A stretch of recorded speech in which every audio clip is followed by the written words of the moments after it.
Vous êtes bien sûr Éclair TV, chaîne 23 de votre satellite tous les jours au midi, 18h, 23h. C'est KNF, on vous parle de tout ce qui se passe en Guadeloupe. Et bien sûr, souvent, on vous donne quelques petits conseils pour votre vie. Oui, et oui, et là, on va parler de choses, je ne sais pas si c'est tabou, mais avec le confinement, le couvre-feu, les célibataires ont eu du mal à trouver quelqu'un pour, voilà, on va dire copuler. Donc souvent, ça se fait très rapidement. Mais faut-il coucher le premier soir? Pour en parler, je reçois ma spécialiste. Elle est avec moi sur le plateau, Mélanie Canoufet.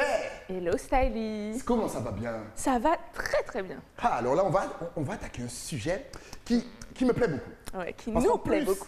Qui nous plaît beaucoup parce que, comme je le disais, effectivement, avec cette histoire de confinement et compagnie, certains célibataires n'ont pas pu aller au resto ou même en boîte de nuit ou même dans les bars pour faire des rencontres. C'est vrai. Forcément, ils sont en manque.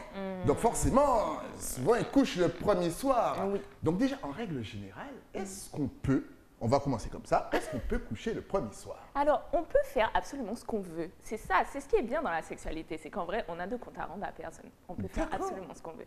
La question maintenant, si tu me la poses à moi, doit-on coucher le premier soir ou peut-on coucher le premier soir? Je dis, faut-il? Là, c'est la deuxième Alors, question. faut-il? Alors, coucher le premier soir? faut-il? Je sais pas. Ah. J'aime pas cette formulation. Faut-il? Ouais, c'est comme une obligation. Ouais, c'est comme une obligation. Genre, si je te donne pas ce que je veux, tu ne reviens pas? C'est ça. Non, non, non, non. Mais est-ce qu'on a le peux-tu droit? coucher Peux-tu? le premier soir? Oui, mais oui. Oui? Moi, oui. Oui. Oui. Tant Mais- qu'on est protégé, attention, C'est santé ça, couvert. c'est ça. Santé Très couvert, ça important. c'est très très important. Oui. Alors déjà, si tu dis oui, pourquoi oui? Alors pourquoi? Quels sont les points positifs? Les Alors, points on va faire avantage, inconvénient. Alors, Avantage. les points positifs, c'est qu'au moins tu sais où tu vas. Tu vois, dans le sens, si Tu tu sais où tu couches, vas. oui, si tu couches le premier soir avec la personne, admettons que la personne a un très beau physique, etc., que tu crées tout ton fantasme et tout, tu te dis ok, et que tu couches le premier soir et que ça se passe mal, Ouais. eh ben tu sauras que ton attirance s'arrête qu'au physique parce que la personne ne suit pas tes désirs sexuels. Alors que si ça se passe très bien, eh ben tu peux déjà entrevoir quelque chose de plus approfondi avec cette personne. Mais voilà, là je vais me faire l'avocat du diable. Donc si ça se passe mal, tu te dis ouais mais on s'entend pas bien. Mais imagine que tu te bases que sur cette partie. Donc là ça mène une question. Est-ce que le sexe est tout dans un couple ou dans un futur couple? Parce que si on se base que sur ça, on se dit bon ça va pas. À la rigueur tu peux essayer de l'éduquer Oui, et peut-être découvrir que c'est quelqu'un qui a les mêmes points de vue que toi, c'est ça. quelqu'un qui a les mêmes envies que toi, les mêmes objectifs. Donc si ce n'est que ça, bon un petit peu d'entraînement et puis hein, Exactement. Donc, et c'est pour ça ouais. qu'on va parler de la règle des trois. La règle des trois. La règle des trois, c'est la Mais petite. qu'est-ce que c'est? C'est la petite C'est théorie que j'ai mathématique? développée. Non, même pas. Je pars du principe qu'il est bon de tester toujours les choses 3 fois, de donner 3 chances. Pourquoi? La première fois, premier rendez-vous, il y a le stress, il y a le fantasme, etc. Donc tu rentres dans le rapport sexuel avec toutes tes idées, avec toutes tes émotions, tout ton stress, toute ta joie ou quoi que ce soit. Donc ça peut influencer ton premier rapport. Tu peux faire des bêtises parce que tu es stressé ou soit avoir tellement fantasmé la chose que ça ne matche pas ton fantasme. Du coup, c'est bien de revenir une deuxième fois. Voilà, il faut regoûter. On ne sait jamais. Peut-être que le premier c'était trop salé. Non, voilà. Donc la deuxième chance. Voilà, la deuxième chance. La deuxième chance, tu y vas. Et là, tu sais déjà comment ça peut potentiellement se passer. Donc, ça fait que tu peux exprimer ce qui te ferait plus plaisir, ce que tu as aimé la dernière fois, mais que tu aimerais retester, etc. etc. Donc, tu as encore du terrain. Et la troisième fois, c'est la troisième chance, la dernière. Si ça s'est mal passé les 2 premières fois et que là, la troisième fois, ça se passe mal, eh ben, tu as donné assez de ta personne et assez de ton temps. Et tu peux... No time to lose, no time to waste. C'est bon, 3 fois, les gars. C'est ça. Voilà. Après 3 fois en général. Le stress que tu mets sous les personnes, si oh mon Dieu, ce soir c'est la 3e fois. Oh là là, Mélanie a dit que c'est ma dernière chance. Ils vont arriver comme ça. Non, mais c'est une théorie. C'est une théorie, et bien sûr, souvent ça veut tout dire, comme tu l'as dit si bien, c'est que souvent il n'y a pas l'alchimie. C'est ça, c'est vrai. Voilà, il y a ça aussi. Ensuite, pour répondre à quelque chose que tu as dit, dans le couple, le sexe n'est pas tout. D'ailleurs, les gens font l'amalgame entre l'amour et le désir. C'est pas du tout C'est vrai la quelle est la même chose. différence? Ben alors, Quand tu dis l'amour, entre faire l'amour ou entre non, coucher, ou entre l'amour, le sentiment yes, et le l'amour. désir, C'est l'attraction, ça, quelque c'est chose. ça. Ah, d'accord. Parce qu'il y a certaines personnes qui aiment profondément et intrinsèquement et qui pourtant ne désirent pas leur partenaire. Ah ouais, ça arrive. Oui, oui, oui. Et il y en a qui désirent énormément quelqu'un, mais qui n'en sont pas amoureux. Waouh! Oh, Donc. c'est trop compliqué la vie. Mais ça m'a fait bugger. Waouh! C'est vrai? Oui, c'est vrai. Alors ma question suivante, c'est est-ce que lorsque souvent on couche le premier soir, qu'on a eu donc cette attirance et cette alchimie, tout a matché, est-ce que tu connais des couples qui ont pu continuer au fil des années? Oui, ça existe. oui, ça existe. Mais d'ailleurs, on a plusieurs plateformes maintenant de réseaux pour cette alchimie, comme par exemple Mythique ou des trucs comme ça. Il y a pas mal de couples qui se sont rencontrés sur ces plateformes et qui durent. Hein. Ce n'est pas que dédié au coup d'un soir, comme on dit. Mais justement, ça tombe bien, tu en parles bien avec tout ce qui est sur le net, les rencontres rapides, parce que là, tu as parlé effectivement des sites, je vais dire, destinés vraiment à ça. Mais bon, quand vous êtes sur Facebook, Instagram, les DM… C'est la même chose. C'est la même chose. Vous êtes sur des groupes WhatsApp, on passe en privé. Donc bon, voilà. Est-ce que finalement, ce n'est pas devenu la norme de coucher le premier soir aujourd'hui? Est-ce que tout ne va pas plus vite? Alors oui, je pense que tout va plus vite déjà. Et ensuite, tu sais, il y a ce contraste entre l'hypersexualisation, mais il y a aussi le fait que les gens se plaignent de l'hypersexualisation, mais si par exemple tu arrives dans un rencard et que tu dis « je suis en période d'abstinence », les gens vont se dire quoi, genre, pourquoi tu fais ça, tu vois, pourquoi tu t'infliges ça, tu vois. Donc au final, il y a ce paradoxe dans l'esprit populaire, c'est doit-on réellement tout sexualiser ou doit-on être prude un peu, tu vois. Donc, alors, vas-y. Donc je pense que tout va trop vite, enfin tout va plus vite. Trop, ça dépend du rythme de chacun, mais en fait on peut ralentir parce qu'on n'est pas obligé de suivre ces rythmes-là. On peut se dire non, moi j'ai pas, comme je t'ai dit, on peut se dire non, j'ai pas envie de coucher le premier soir, j'ai envie d'attendre 90 jours avant de coucher avec la personne avec qui… 90 jours. Non mais oui. C'est plus haut que le carême. Non, mais au final, tu fais absolument ce que tu veux. Justement, et quels sont les inconvénients? Voilà, là on sait qu'il y a l'alchimie, on sait où on va, peut-être que ça va déboucher sur une relation, qui sait, puisqu'il y a cette alchimie qui s'est créée. Bon, maintenant les inconvénients, parce qu'on a l'impression qu'on est pour à fond, là après cette émission, tout le monde va dire « Allez, c'est la fête du slip !» Alors, quels sont quand même les inconvénients? Alors les inconvénients, je suis praticienne tantra, donc en fait le tantra te permet de vraiment créer un espace pour cultiver l'intimité. Et ce que je dis aux gens, c'est que souvent, les gens pensent qu'ils sont en manque de sexe, mais ils ne sont pas en manque de sexe, ils sont en manque d'intimité. D'accord. Donc la différence, c'est que le sexe, c'est vraiment le rapport charnel, limite voire animal, c'est-à-dire tout ce qui a trait rien qu'au corps. Alors que l'intimité, c'est ce que les gens désirent le plus en vrai. C'est ce moment de partage, ce moment de douceur où on est au lit ensemble, qu'on discute, qu'on fait ceci. Ça, les gens, ils sont tous pour ça. Ils sont tous « waouh, j'aime ça ». Donc au final, je pense que l'inconvénient, c'est que souvent les gens s'attendent à ce qu'il y ait de l'intimité dans chaque rapport, alors que c'est faux. L'intimité, ça se cultive, l'intimité, ça se crée. Donc aller à un premier rencard en se disant « je vais coucher avec lui ce soir ou avec elle ce soir » en espérant qu'il y ait de l'intimité, c'est déjà partir du mauvais pied. Parce que peut-être que l'autre veut juste que du sexe. Ok, d'accord. Donc là, déjà, il faut savoir un petit peu ce qu'on attend. Exactement. Et il faut l'exprimer aussi. Et il faut l'exprimer, bien entendu. Parce que tu ne vas pas te présenter comme ça et attendre que les choses se fassent en n'ayant pas mis sur la table, comme on dit, ce que tu attends et ce que tu veux. Exactement. Et au niveau de l'image, bon, on sait que pour le garçon, bon, on peut effectivement coucher avec Vénus et son fille. On sera appelé Don Juan. Don Juan. Et Casanova. Big up pour le disque d'or. Mais pour la fille, c'est un petit peu compliqué. Oui. Là, on voit de toute façon au fil des années que la femme reprend un petit peu son image et puis sa sexualité. Exactement. Donc ça, je pense que ça va se développer. Mais bon, aujourd'hui, ça reste quand même assez tabou. Elle aura une image assez d'une femme facile. Est-ce que là aussi, ça peut jouer dans le fait de coucher le premier soir pour elle, pour la femme? Alors en fait, tu sais… Je sais pas. Cette problématique m'emmène à une question. Le fait que d'autres personnes créent une réputation, ça veut dire que les personnes qui créent la réputation savent ce qui s'est passé entre les deux personnes concernées. Exact. Mais si les deux personnes concernées gardent ce qu'elles ont fait pour elles. Mais ça n'existe pas. Alors, mais si, ça existe. Mais ça n'existe pas. La copine va toujours aller parler d'eux, tu sais. Ah non. J'ai tu fais comment? Ça reste entre nous. Hein. Ça reste entre. Boum, la copine de la copine. Tu es ou pas savent avec immunité liée. Le gars, la même chose. Mais oui, mais, les gars, ils savent ça en fait. mais pour moi, ça existe. Je ne mets pas tout le monde dans le même bateau, mais je pense que ça existe. Ensuite, là encore, comme tu dis, tu parles d'émancipation sexuelle qui arrive au fur et à mesure. Et pour moi, je vois comment les choses évoluent, dans le bon sens en tout cas pour les femmes. C'est qu'avant, une femme qui avait possession de sa sexualité, c'était une femme respectée. Ouais.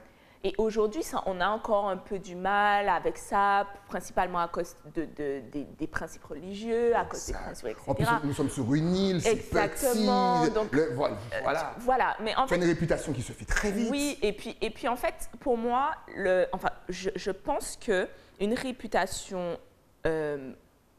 péjorative d'une femme qui possède sa sexualité, c'est tout simplement dû à la peur ou à la jalousie.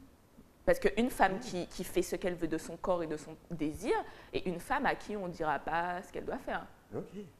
Donc ça, en général, les femmes qui ont une réputation péjorative due à leur sexualité, ce sont les mêmes femmes qui font absolument ce qu'elles veulent dans la vie. Ensuite, autre question, parce que ça m'est venu là comme ça, là, d'un éclair. Lorsqu'on couche le premier soir, justement, même si ça fonctionne bien, est-ce qu'il faut tout donner? Est-ce qu'il faut tout montrer au niveau, tu sais, d'un seul coup, ou est-ce que, bon voilà, comme tu dis, peut-être que si on a une deuxième chance, troisième chance, est-ce qu'il faut laisser un petit peu, tu sais, comme une diesel, allez, tout doucement. J'aime bien cette question. Alors, je dirais oui. Je dirais oui, donne tout. Donne tout. Parce que on ne sait pas de quoi demain sera fait. Un confinement est si vite arrivé. Voilà, un confinement est si vite arrivé. Un couvre-feu est si vite arrivé. D'accord. Donc, donne tout, vraiment. En fait, l'important, c'est que tu puisses te réinventer tout le temps dans ta sexualité. C'est pas parce que tu as donné tout aujourd'hui que ce sont tes seuls atouts. Et si ce sont tes seuls atouts, c'est dommage. Ouh. Non mais tu vois, donc, avoir une femme comme Mélanie, ça doit vous mettre dans une pression. Excuse-moi, c'est tout ce que tu as? Désolé, mais cela ne me suffit pas. Cela ne me suffit guère. Justement, voilà, une petite idée, parce que souvent ici, on aime bien exagérer de fou lorsqu'on dit donne tout. La durée moyenne d'un rapport.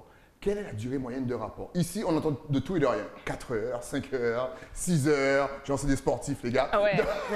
Soyons honnêtes. Alors, hommes comme femmes, soyons honnêtes. Carte sur table. Je crois que la durée moyenne d'un rapport en Europe, puisqu'on est régi par les lois françaises, donc on va vraiment parler en France, je crois que c'est 30 minutes. 30 minutes avec les préliminaires, sans les préliminaires. Ah oui, malheureusement, ce mot existe, préliminaire existe comme mot. Malheureusement? Oui, malheureusement. Parce que, laisse-moi t'expliquer quelque chose. Explique-moi. Les gens, le problème du mot préliminaire, c'est parce que ça dissocie les préliminaires du rapport. Tu sais, souvent je demande aux gens, surtout aux hommes, d'après toi, après combien de temps un homme éjaculateur précoce? Et les gens me disent, oh, au bout de 5 minutes, 4 minutes, 10 minutes, si tu éjacules avant 10 minutes, c'est que tu es éjaculateur précoce, etc. La moyenne d'un homme éjaculateur précoce, c'est qu'il éjacule dans les 2 minutes après pénétration.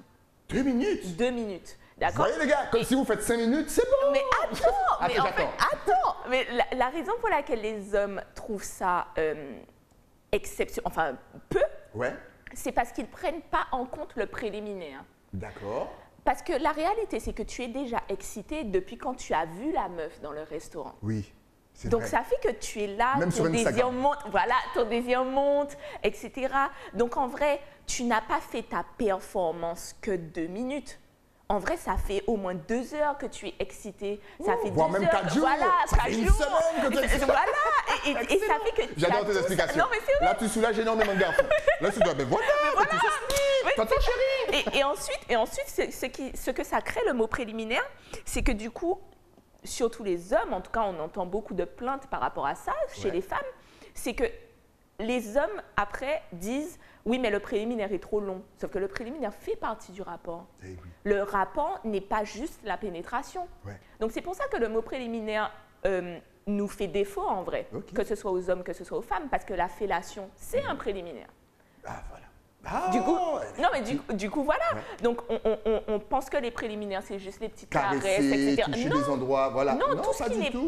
ce qui n'est pas de l'ordre de la pénétration est un préliminaire. D'accord. Donc, si tu as envie d'éjecter les préliminaires de ton rapport, c'est triste. C'est Non, mais J'adore. D'accord. C'est triste. On voit qu'elle tient à ses préliminaires. Mais oui, Attends, ah oui. Est-ce qu'il y a une femme qui n'aime pas les préliminaires? On a l'impression que c'est plus important chez la femme que l'homme, ou sinon l'homme est très discret à ce niveau. Alors, c'est faux, ça. C'est faux? C'est faux D'accord, que... idée reçue, préjugée. Oui, c'est ça. C'est Ok. faux que les hommes n'aiment pas les préliminaires. Parce qu'en vrai, tout le monde aime quand on prend soin de C'est vrai. soi. C'est vois? clair. Donc, Ouais. donc après, les préliminaires, ça aussi, c'est un art. Hein. Ouais. Il faut que ce soit bien fait pour qu'on puisse les Bien aimer, sûr. tu vois. Donc, Bien sûr, c'est comme faire un gâteau. Il faut pétrir la pâte. voilà. En tout cas, faut-il coucher le premier soir? Bien entendu, si vous le sentez, si vous le souhaitez, faites attention à vous, protégez-vous, que ce soit au niveau physique ou même au niveau de votre image. Essayez de garder ça secret, parce qu'on connaît, nous sommes de vrais pipelettes en Guadeloupe. Vérifiez bien vos amis sur ce coup-là. Et justement, lorsqu'on le fait le premier soir, peut-on le faire, je dirais, n'importe où? Est-ce qu'on peut laisser notre passion parler et laisser la raison de côté? Si on veut le faire dans les bois, dans un champ de canne ou même dans une voiture, peut-on le faire? Sachant qu'aujourd'hui, vous savez, il y a les portables. Il faut faire attention. Ah, ça c'est clair. Alors, à cette question, je dirais, laissez parler votre fougue de la jeunesse. Ou même de la vieillesse. C'est ça. Parce que nos anciens, ils sont forts. Oh. Nos anciens, ils doivent être comme ça. Mais à mon époque, Cuit ça, poule, Poule, etc. poule. Ouais, on connaît, hein, on connaît. on vous voit. on vous voit. chien pas café chat. C'est ça. Mais oui, pour moi, en fait, je pense que déjà, la sexualité ne doit pas être réservée qu'à la chambre, Ouais. tu sais. Parce qu'au final, tu peux passer à côté d'expériences vraiment incroyables. Il y a certaines civilisations qui par exemple, font des conceptions en conscience. C'est-à-dire que pour que la femme tombe enceinte, il y a vraiment tout un rituel, etc. Ok. Et ce sont des pratiques sexuelles qui s'adonnent en pleine nature, parce qu'il faut qu'il y ait une communion avec la nature ou quoi que ce soit. Donc, peut-être, en fait, tout dépend du désir de chacun, du plaisir de chacun. Si tu aimes être à la rivière et que tu sais que ça se détend, etc., Ben voilà. si tu veux te faire plaisir là-bas, mais faites attention parce que l'exhibitionniste est passible d'une amende de plus de 3 000 €. Exactement. Tout à fait. Là, les 3 000 €, tu les as stoppés net. Donc, faites super attention. Et en plus, il y a toujours quelqu'un qui sort avec son portable. C'est ça. On n'a plus la paix en 2021. On n'a plus du tout de vie privée en 2021. C'est quoi déjà la vie privée? On ne sait d'ailleurs? pas, la vie est publique. En tout cas, merci d'être venu débattre de ce thème Merci, avec Shadi. moi sur le plateau. Si on veut te poser des questions ou en savoir plus sur toi ou savoir ce que tu fais dans le futur, sachant que tu dois bientôt repasser puisqu'on a un autre thème Exact. déjà trouvé, parti d'une blague hier et puis là, l'émission est déjà faite.